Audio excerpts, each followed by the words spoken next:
Excuse the wind, excuse the rain. I am in Jura, Scotland, a small island, and behind me you can see the Boathouse where the KLF, as the K Foundation, burned £1 million sterling. That was money that they'd earned as pop group KLF, consisting of Bill Drummond and Jimmy Corti. The two of them together became one of the biggest bands in the world. In 1991, they were the most financially successful band. They eventually decided to leave the music industry. They left at the height of their success after playing a show with Extreme Noise Terror, and they then left a dead sheep at the after party. Bill Drummond, in an interview, has talked about the other ideas that they had for leaving the music industry, including chopping up the sheep on stage and throwing the gore into the audience, which only didn't happen because Extreme Noise Terror were a band of vegetarians, and at one point considered chopping off his own hand on stage and throwing it into the audience.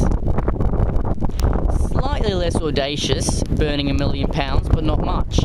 They deleted their entire back catalogue so they couldn't earn any more money from their music, and proceeded to whittle away at their funds, giving away $40,000 for a worst art prize, and then £40,000 rather, and nailing a bunch more money to a board and trying to get into art galleries. Unfortunately, they couldn't find someone to display it. They burnt the money here. They wrote a book about it, created a film. The K Foundation burned £1 million, and eventually also made a brick of the burnt remains. The people of the island of Jura tell a lot of stories about this, that the money flew around, bits of burnt notes, that they recovered about £1,400 by one account, and I passed it on to a charitable project on the island. The reaction from the town was generally pretty negative to the island. This is also the area where a procession was held, with people wearing yellow and music playing and a giant wicker man being burned some years before, when the KLF was still not so well known, invited to the island by one of the more eclectic residents.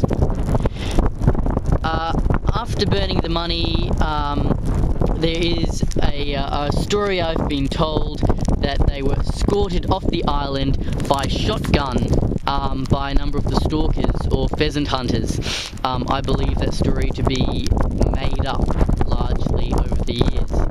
Another story that I believe to be accurate is that after the money was burnt, so much rain! After the money was burnt, residents later came down to find burnt Monopoly money and believed that a game had been made of it with the local children who were basically playing KLF. It's really wet, so